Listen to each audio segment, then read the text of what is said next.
Film की शुरुआत एक इंटरनेशनल स्कूल फॉर गर्ल्स में होती है।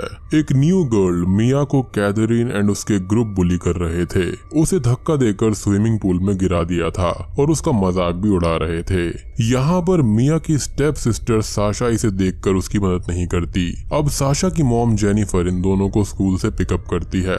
जेनिफर ने मिया के डैड ग्रांट से शादी कर ली थी और मिया उसकी स्टेप डॉटर थी। साशा एंड मिया यहाँ पर स्टेप सिस्टर्स थीं और उनके बीच में फैमिली जैसी कोई भी फीलिंग नहीं थी, जो कि काफी ऑब्वियस था। साशा अब ग्रैंड से ये कहती है कि स्कूल में कोई भी मिया को लाइक नहीं करता। यहाँ पर क्लियरली मिया को एडजस्ट होने में मुश्किल हो रही थी। मिया के डैड ग्रैंड एक मैराइन रिसर्चर थे। वो अपने क्रू के साथ में पास के ही एक समुद्री केव्स में रिसर्च कर रहे थे। उनका काम अंडर वाटर रिसर्च का था।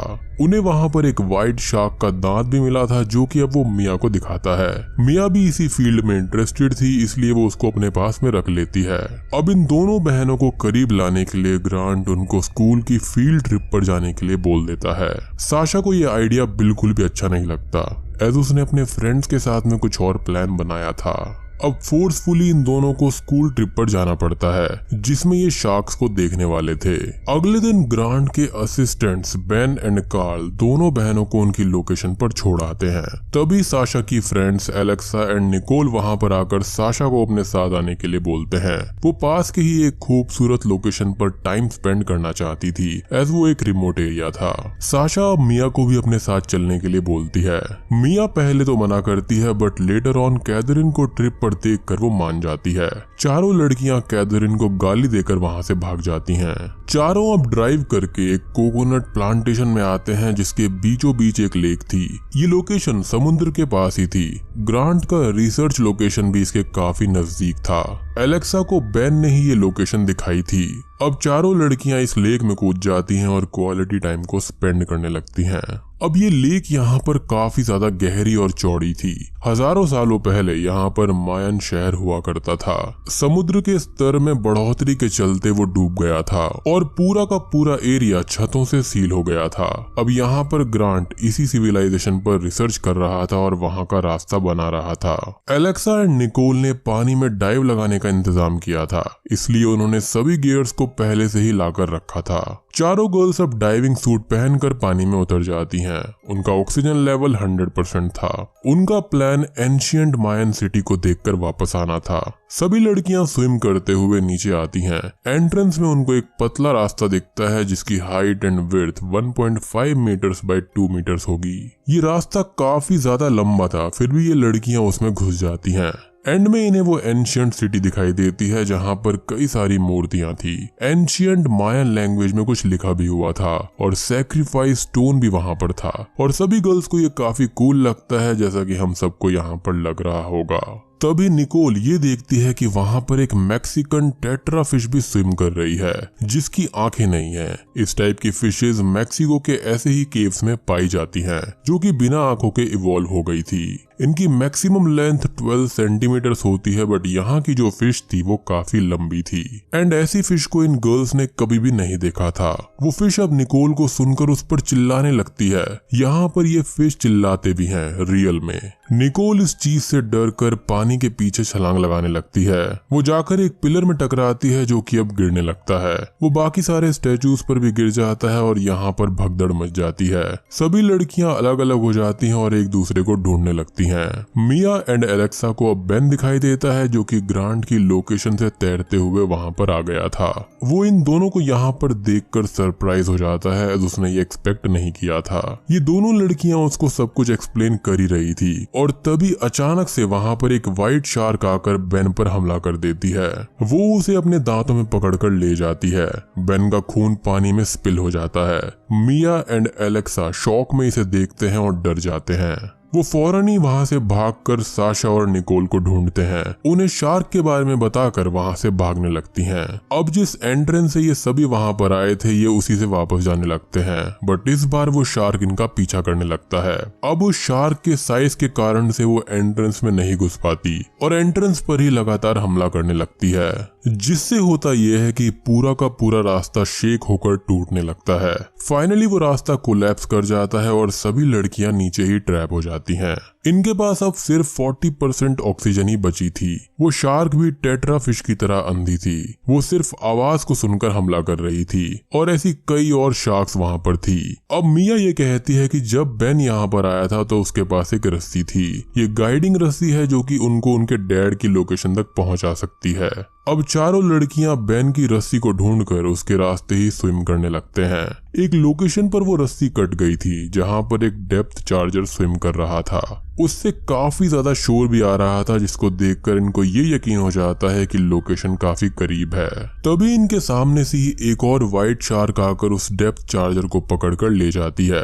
पैनिक में सभी गर्ल्स नीचे झुक जाती हैं और आवाज बिल्कुल भी नहीं करती। वो शार्क इनके ऊपर से ही निकल जाती है। But for their bad luck उसी टाइम साशा का ऑक्सीजन 25% से नीचे चला जाता है और उसके अंदर अलार्म बजने लगता है, डैम, जिसकी साउंड को सुनकर वो शार्क वापस आने लगती है और सभी गर्ल्स फिर से भागने लगती हैं। इस बार वो एक और दूसरे पतले रास्ते में घुस जाते हैं जिसकी एंट्रेंस को ये स्टील मैश से बंद कर देते हैं। ये मैश वहां पर कैसे था पता नहीं, बट वो था। ये लोग अब उसी रास्ते में आगे बढ़ते हैं और उन्हें एक एयर पॉकेट मिलता है। सभी गर्ल्स अपना मास्क निकालकर सांस लेने लगती हैं। तभी उनको म्यूजिक की तेज आवाज सुनाई देने लगती है। ये कुछ दूर से आ रही थी। मिया बाकी तीनों को वहीं पर रुकने के लिए कहती है और खुद उस म्यूजिक को फॉलो करने के लिए जाती है। चारों में से सिर्फ उसी के पास ज्यादा ऑक्सीजन बची थी तो वो रिस्क ले लेती है। वो म्यूजिक कहीं और से नहीं बल्कि कार्ल की लोकेशन से आ रहा था, जो कि वाटर प्रूफ स्पीकर पर म्यूजिक सुनते हुए वेल्डिंग कर रहा था। वो व्हाइट शार्क अब उस म्यूजिक की साउंड को सुनकर उसे फॉलो करते हुए कार्ल की लोकेशन पर आ जाती है। वो अब लाइटनिंग सिस्टम को गिरा देती है और कार्ल अपने काम में बिजी था तो वो शार्क को नहीं देख पाता। लाइट जाने पर जब वो उसको देखने आता है तब शार्क उस पर अटैक कर देती है और उसे भी मार डालती है। लेकिन कार्ल यहाँ पर मरने से पहले अपनी बॉडी पर लगे हुए इमरजेंसी अलार्म को ऑन कर देता है। मिया कुछ देर के बाद में वहां पर आती है और उसे वो अलार्म दिखता है और उसको वहां पर कार्ल का तैरता हुआ सर भी दिखाई देता है। मिया यहाँ पर क्लियरली डर जाती है एज उसका ऑक्सीजन भी अब खत्म हो रहा था। उसी टाइम ग्रांट भी वहां पर आ जाता है एज उसे इमरजेंसी अलार्म से सिग्नल मिल गया था। मिया उसको सब कुछ बताती है।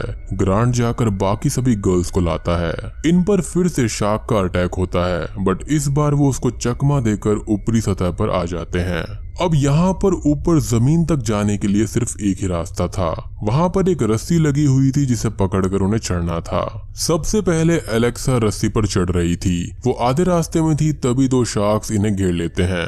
अब निकोल पैनिक में डर कर उसी रस्सी पर चढ़ने लगती है बट यहाँ पर सीन ये था कि वो रस्सी एक समय में सिर्फ एक ही इंसान का वजन सह सकती थी, इसलिए वो शेक होने लगती है। निकोल यहाँ पर सेल्फिश होकर एलेक्सा को गिराकर खुद ऊपर चढ़ने लगती है। जमीन पर जाते ही रस्सी टूट जाती है और वो सीधा नीचे आकर गिरती है और दोनों ही शार्क उसको काट खाते हैं। अब क्योंकि रस्सी टूट गई थी इसलिए ऊपर जाने का कोई और रास्ता नहीं था। शार्क फिर से ऊपर की ओर आने लगती हैं जहाँ पर एलेक्सा पैनिक में इमरजेंसी अलार्म को ऑन कर देती है। यहाँ पर शार्क्स के अंदर अलार्म का साउंड पेन पैदा कर रहा था, इसलिए अलार्म ऑन होते ही वो शार्क्स वहां से भाग जाती हैं। ग्रांट इसे ऑब्जर्व करता है एंड एक नया प्लान बनाता है। ये अंडर वाटर केव समुद्र के पास ही है। वहां से कुछ ही दूर में पानी का बहाव बहुत तेज है और वहां पर जाते ही बहाव में बहकर वो खुले समुद्र में जा सकते थे। सभी को ये आइडिया काफी ज्यादा डेंजरस लगता है बट कोई और ऑल्टरनेटिव नहीं था। अब सभी लोग बात मानकर पानी में वापस जाने लगते हैं, लेकिन तभी व्हाइट शार्क नीचे से आती है और ग्रांट को पकड़कर ले जाती है।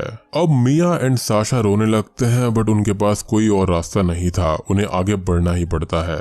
तीनों यहाँ पर अलार्म के साथ में पानी में फिर से उतरते हैं और उन पर शार्क अटैक कर देती हैं। वो जैसे तैसे बचकर उस तेज बहाव की ओर आते हैं। शार्क यहाँ पर एलेक्सा पर पीछे से हमला कर उसका ऑक्सीजन टैंक निकाल देती है और एलेक्सा की मौत ऑक्सीजन की कमी से हो जाती है। मिया एंड साशा तेज बहाव में बहकर खुले समुद्र में आ जाते हैं। अब उन्हें वहां पर एक बोट दिखाई देती है जिसके अंदर एक आदमी शार्क्स के लिए मीट फेंक रहा था और ये बोट कोई और नहीं बल्कि वही स्कूल ट्रिप की बोट थी जिसके लिए मिया एंड साशा यहाँ पर आई थी। बोट में शार्क्स को देखने के लिए ग्लास रूम बनाया गया था जिसमें कैथरीन भी थी। अब बोट के अंदर लाउड म्यूजिक बज रहा था, इसलिए मिया एंड साशा की चिल्लाने की आवाज किसी को भी सुनाई नहीं देती। मिया एंड साशा अब बोट की ओर तैर कर जाते हैं और ग्लास पर आकर बैंग करने लगते हैं। उनके पीछे से एक बड़ी शार्क आकर उन पर हमला करने लगती है। बोट में बच्चे फुल हॉरर में इसको देखते हैं। अब सभी बच्चे फौरन ऊपर जाकर क्रू को ये बात बताते हैं। क्रू इन दोनों को बचाने जाते हैं, जहां पर मिया सबसे पहले बोट पर चढ़ती है। अब जैसे ही साशा चढ़ने लगती है, उस पर शार्क फिर से अटैक कर देती है और उसको ले जाने लगती है। लेकिन यहाँ पर मिया हार नहीं मानती और वो बोट में रखे हुए फ्लेयर गन को लेकर फिर से पानी में कूद जाती है और शार्क पर हमला करती है।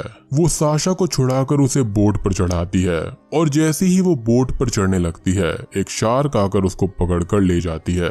अब यहाँ पर मिया शार्क के मुंह में थी, तभी उसको अपने डैड का दिया हुआ एक गिफ्ट याद आता है, यानी कि वो शार्क टीथ। उसे वो अपनी पैंट से निकालकर शार्क पर अंधाधुंध हमला करने लगती है। शार्क यहाँ पर घायल होकर मिया को छोड़ देती है और मिया भी अब बोट पर वापस चढ़ जाती है। फाइनली दोनों बहनें घायल थी और वो एक दूसरे को सपोर्ट भी कर रही थी। ग्रांट का उनके ट्रिप पर भेजने का आइडिया समहाउ वर्क कर गया था। कैथरीन यहाँ पर मिया को शॉक में देखती है, एज उसने ऐसी धांसू लड़की